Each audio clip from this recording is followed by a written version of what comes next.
So this is lecture number 5 of bond. So सबसे पहले हमें क्वेश्चन करना है, तो हम क्वेश्चन करते हैं. Question number 5, let's see. इस क्वेश्चन क्या बोल रहा है? कैलकुलेट कीजिए market price of 12% government of India security currently quoted at 120 but yield is expected to go down by 1%. इसमें लिखा है हमारे पास कूपन रेट है 12, कूपन रेट है 12%. ठीक है, बोला है मार्केट में कोट हो रखा है, इस मार्केट में जो रेट है हमारे उसका वो 120 है. ठीक है, अब कुछ नहीं दे रखा तो हम फेस वैल्यू मानेंगे. फेस वैल्यू कितनी होने वाली है? 100. ठीक है, 100 की चीज मार्केट में 120 की बिक रही है, तो हम कैसे निकालते हैं? कैसे निकालते हैं हम इसको? हम निकालते हैं जब हम इंटरेस्ट रेट को लेते हैं, डिवाइड कर देते हैं. जितना इंटरेस्ट है उसको लेते हैं, 12 इंटरेस्ट है इसका, उसको लेते हैं और डिवाइड कर देते हैं हम हमेशा परसेंटेज से जो कि मार्केट में इफेक्टिव चल रही है. उससे हमें आ जाता है कि हमारा कितना आ रहा है. तो इस समय 120 आ रहा है, राइट. तो हमने इसको नीचे भेजा, उसको नीचे भेजा, तो इसका 10% आंसर आया, राइट. 10%. तो हमारा इस समय जो मार्केट में यील्ड चल रहा है वो चल रहा है 10% का. 10% का वो कह रहे 1% और गिर जाएगा. ये 1% और गिर जाएगा तो मतलब कितना बचेगा? 12 का इंटरेस्ट बचेगा. 12 का इंटरेस्ट है, 9% का रेट है. तो देख लो आप इसकी वैल्यू क्या होनी चाहिए 12 की. तो 0.09 से करा और आया 0.09 से किया और आया हमारे पास 133.33. That's the answer of first question. Okay, very easy, very easy. Okay, now next question. Next का बोलता है एक बॉन्ड है with coupon with 10% coupon interest. Face value given है उसकी, टर्म्स ऑफ मेच्योरिटी 4 साल, प्रेजेंटली यील्ड है 8 का है. कूपन रेट दे रखा है हमें 10%, मतलब कि और 4 साल. तो हमें 100 और 100 4 साल तक मिलने वाले हैं एज अ कूपन इंटरेस्ट. ठीक है, फेस वैल्यू भी हमें आखिरी में मिलेगी 1000. अब इसने बोला इसकी प्रेजेंट यील्ड 8% है, तो 8% पे इसको डिस्काउंट कर लेते हैं. और पर वो बोल रहा है इंटरेस्ट पेबल हाफ ईयरली है.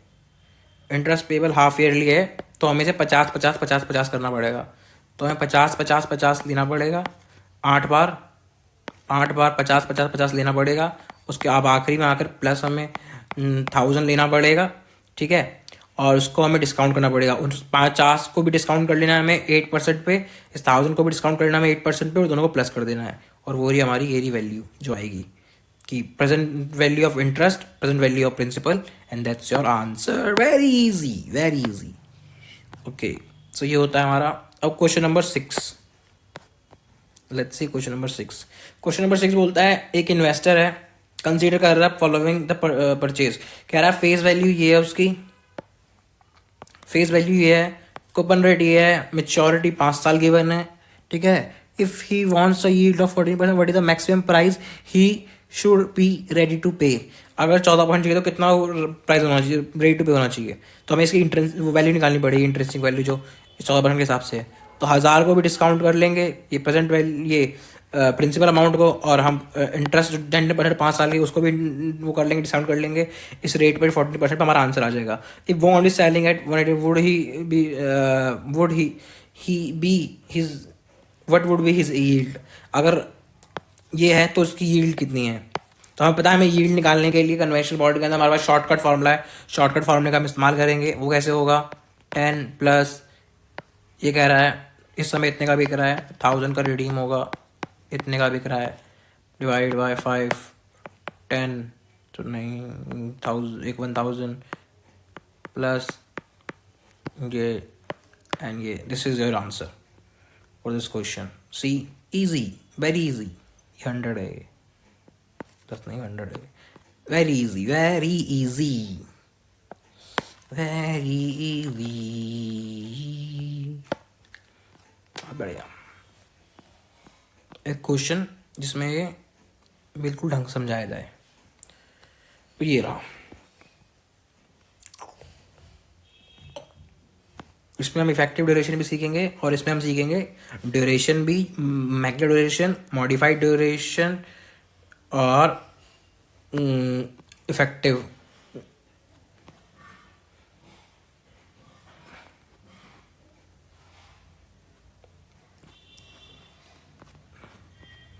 Let's start. सो क्या बोला है हमें इस क्वेश्चन के अंदर? क्वेश्चन के अंदर बोला है 12% कूपन है, ठीक है, फेस वैल्यू 1000 है, नंबर ऑफ ईयर्स 5 है, YTM 14 है। ओके ओके, अब क्या हुआ? YTM 14, अब हमें पता लग गया कि 1000 रुपीज आखिरी में मिलने वाले, 5 साल तक ये 5 साल तक हमें 12% मिलने वाला है, और 14% हमारा डिस्काउंटिंग रेट है। तो हमने ऐसे ऐसे करके 120 120 120 120 पहले 4 सालों में, फिर आगे साल में 120 प्लस 1000, और फिर उनको हमने 14% पे डिस्काउंट कर लिया, ठीक है। अब क्या करना होगा?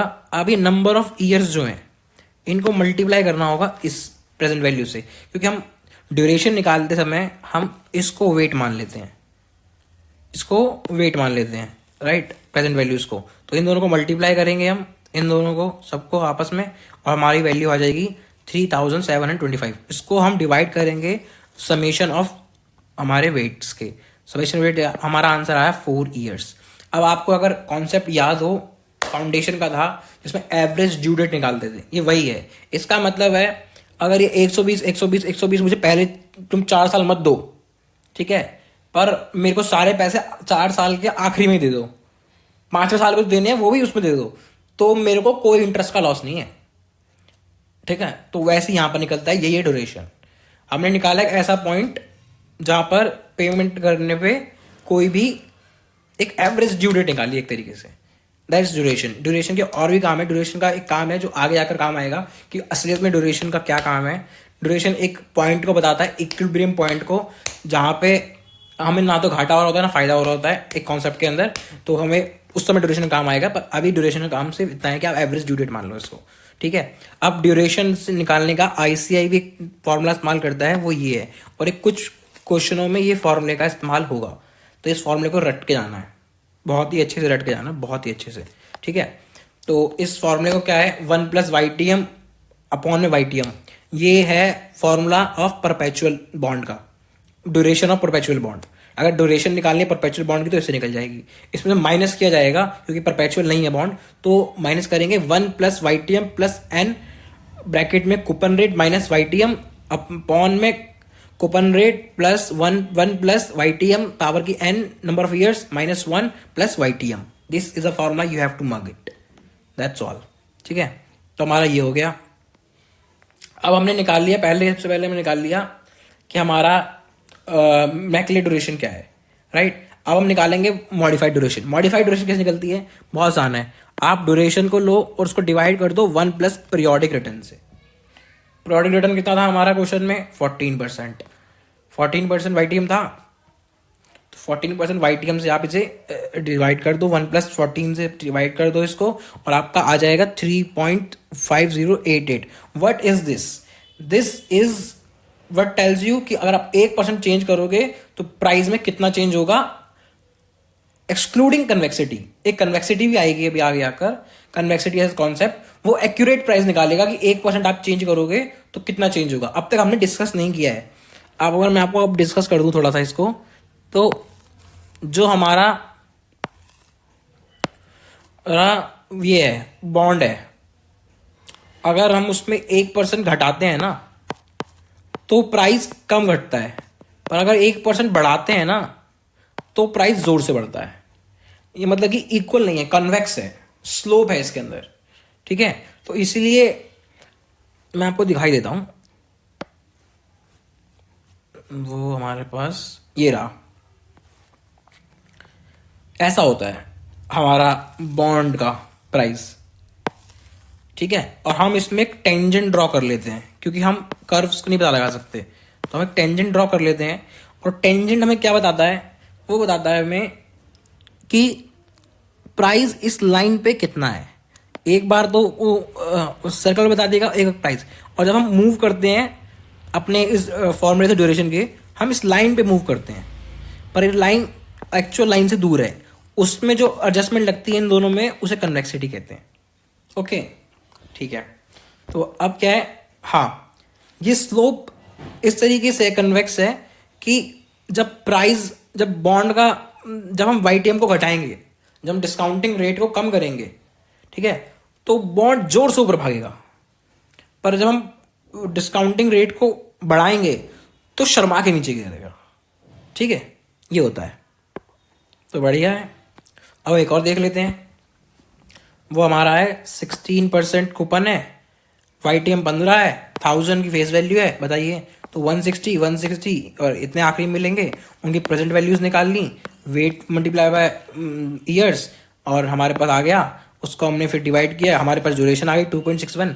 YTM से इसको YTM से हमने डिवाइड करा फैक्टर से, हमारे 2.27 आ गया, 1% चेंज वॉलेटिलिटी। अब हम देखते हैं कि एक चीज होती है इफेक्टिव ड्यूरेशन भी, वो कैसे निकलती है। ये तो थी, हमने निकाल लिया मॉडिफाइड ड्यूरेशन और एक इफेक्टिव ड्यूरेशन, पर हम निकाल लिया मॉडिफाइड ड्यूरेशन निकाल लिया हमने, और हमने निकाल लिया मैक्ले ड्यूरेशन, राइट। पर हम चाहें तो एक तरीके से और निकाल सकते हैं इस प्राइस वॉलेटिलिटी को, ठीक है। इस प्राइस वॉलेटिलिटी को निकालने का एक तरीका और है, ठीक है। और वो तरीका क्या है? वो तरीका है इफेक्टिव ड्यूरेशन। उसमें क्या करना होगा हमें? उसमें हमें करना होगा, हमें शॉक देना होगा, शॉक। जैसे ये 15% डिस्काउंट किया ना, हमें एक शॉक देना होगा कि अब 1% घटा देते हैं, या फिर आधा परसेंट घटा देते हैं, आधा परसेंट बढ़ा देते हैं। तो हमें वही करना होगा। यहाँ पर हमने क्या करा है? हमने शॉक दिया है, शॉक दिया है 40 बेसिस पॉइंट का। हमने 15 पे हमने देखा था हमारा प्रेजेंट वैल्यू क्या आ रहा है, राइट। हमने शॉक दिया 40 बेसिस पॉइंट का, तो क्या हुआ? 14.6 पे कितना हमारा प्रेजेंट वैल्यू आ रही है, और हमारी पे 15.4 पे कितनी प्रेजेंट वैल्यू आ रही है। हमने दोनों को देख लिया। अब हमने दोनों को देखने के बाद क्या करा? दोनों को रखा कि हमारी बढ़ाने पे की हमारी वैल्यू घटाने पे कितनी आ रही है, एक बार यील्ड, और एक बार बढ़ाने पे कितनी आ रही है, ठीक है। दोनों को माइनस किया, फिर डिवाइड बाय 2, फिर बेस, जब जो इसका बेस था उसमें कितनी आ रही थी, मल्टीप्लाई बाय जितने का शॉक दिया है। अब इसमें हुआ क्या है?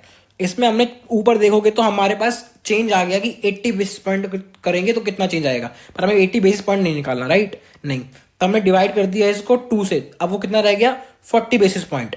उसको फिर परसेंटेज में निकालना है, इसलिए उसका बेस लिया। बेस जब हम 14 का इस्तेमाल कर रहे थे तब कितना था चेंज, तब कितना था वो प्राइस, वो ले लिया। और फिर मल्टीप्लाई बाय, क्योंकि 0.04 ऊपर बचा है तो 0.04 से डिवाइड कर देंगे इसको। जब डिवाइड करेंगे तो हमारे पास वैल्यू आ जाएगी 1 की, 1% चेंज की, और 1% चेंज से हमारी वैल्यू आ गई 2.27। और यही हमारी आ रही थी प्राइस वॉलेटिलिटी मैक्ले ड्यूरेशन से, उसके बाद मॉडिफाइड ड्यूरेशन से। तो दैट्स ऑल ऑफ इट। इतना ही आपको सीखना है। That's all. Thank you.